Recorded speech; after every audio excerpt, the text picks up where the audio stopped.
일본 내 일부 축구 팬들 사이에서 이강인에 대한 과소평가가 여전히 존재하지만 그의 최근 경기력은 이러한 인식을 극적으로 바꾸고 있습니다. 이강인은 빅클럽으로의 이적 가능성을 시사하며 단순히 중소규모 클럽에서 뛰는 일본인 선수들과는 비교할 수 없는 차원의 실력을 과시하고 있습니다. 이는 그가 세계 축구 무대에서 주목받을 만한 역량을 갖췄음을 의미합니다. 대한민국과 바레인과의 경기에서 이강인의 탁월한 활약은 많은 이들에게 강렬한 인상을 남겼습니다. 그의 득점 장면은 일본의 한 네티즌이 이강인의 원맨쇼라고 표현할 정도로 인상적이었습니다.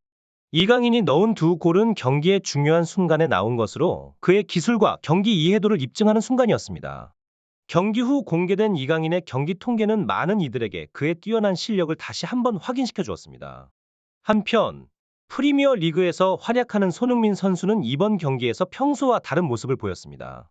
이는 모든 선수에게 발생할 수 있는 일시적인 현상으로 손흥민의 높은 기준과 일관된 성능을 고려할 때 이해할 수 있는 부분입니다. 그러나 손흥민의 컨디션이 대표팀 전체의 경기력에 영향을 미치는 경향은 그가 팀에서 차지하는 절대적인 위치를 나타냅니다. 이강인의 이번 활약은 팀이 손흥민뿐만 아니라 다른 선수들의 재능에도 의존할 수 있음을 보여주는 중요한 사례입니다.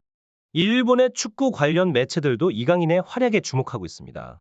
일본의 풋볼조는 파리 생제르맹의 미드필더로 활약 중인 이강인이 두 골을 기록하며 압도적인 존재감을 과시했다고 보도했습니다. 이와 함께 스포츠 호치는 한국이 64년 만에 우승을 노리며 바레인을 3대1로 이긴 경기에서 이강인의 중요한 역할을 강조했습니다. 이강인의 뛰어난 활약은 그의 개인적 성장과 발전을 넘어 대한민국 축구 대표팀의 전략과 미래에도 긍정적인 영향을 미치고 있습니다. 그의 기술과 능력은 팀이 다양한 전략을 구사하고 여러 상황에 유연하게 대응할 수 있게 해줍니다. 아사히 신문의 보도에 따르면 이강인 선수는 2019년 20세 이하 월드컵에서 한국 대표팀을 준우승으로 이끌며 대회 최우수 선수로 선정되었습니다. 그 이후 프랑스의 명문 클럽 파리 생제르맹에 입단한 그는 한국 축구의 미래를 이끌어갈 차세대 스타로 인정받고 있습니다.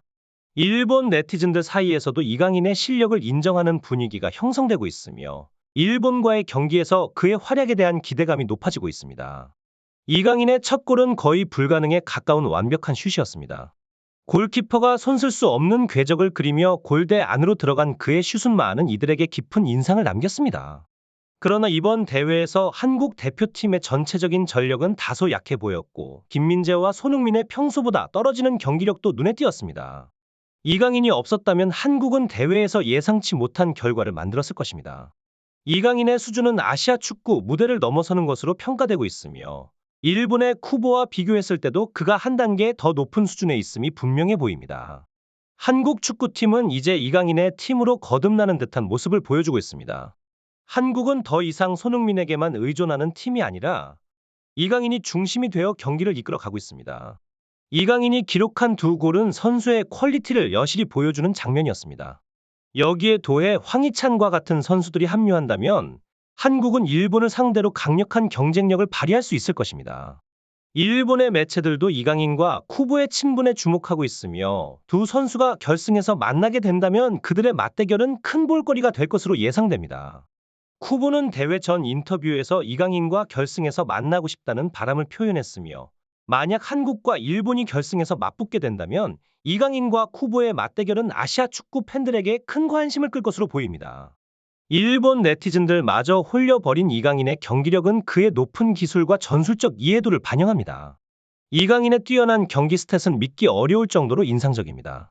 이강인의 지속적인 활약은 단순히 그의 개인적인 성취뿐만 아니라 한국 축구 전체의 발전에도 긍정적인 영향을 미칠 것입니다.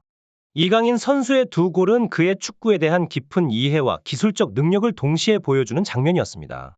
첫 번째 골은 약 25m 떨어진 지점에서 준비 동작 없이 갑작스럽게 터진 강력한 슈팅으로 골망을 흔들었습니다.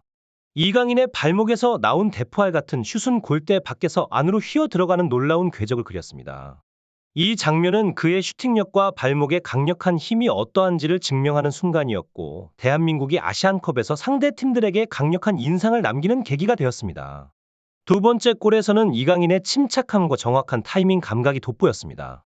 상대 수비수를 제치는 과정에서 이미 다른 수비수들이 그의 슈팅 각도를 막아서는 듯 보였지만 이강인은 접기 이후 신속하게 슈팅을 가져가며 이상적인 방향으로 골을 성공시켰습니다. 이강인의 이러한 활약은 단순히 골을 넣는 것을 넘어서 경기의 흐름을 바꿀 수 있는 능력을 보여주었습니다. 그의 경기력은 골에 국한되지 않았습니다. 이강인은 91%의 높은 패스 성공률과 3번의 빅찬스 메이킹을 기록하며 전체 경기에 걸쳐 뛰어난 기여를 했습니다.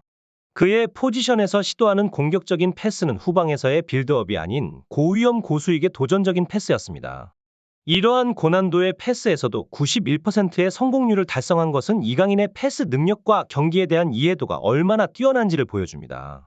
또한 그가 만들어낸 3번의 찬스 메이킹은 모두 슈팅으로 이어지는 마지막 패스였으며, 이는 이강인이 해당 경기에서 추가로 3개의 어시스트를 기록할 수도 있었다는 것을 의미합니다. 이강인의 이러한 활약은 그가 단순한 개인 기록을 넘어서 팀 전체에 끼치는 영향력을 보여주고 있습니다. 그의 기술적인 능력과 전술적인 이해도는 대한민국 축구 대표팀에 새로운 차원의 전략적 다양성을 제공합니다. 이강인의 경기에서 보여주는 에너지와 열정은 팀의 전반적인 분위기를 변화시키고 경기의 흐름을 좌우할 수 있는 결정적인 요소로 작용하고 있습니다. 이강인 선수의 경기에서 드러난 또 다른 인상적인 부분은 드리블 성공률입니다.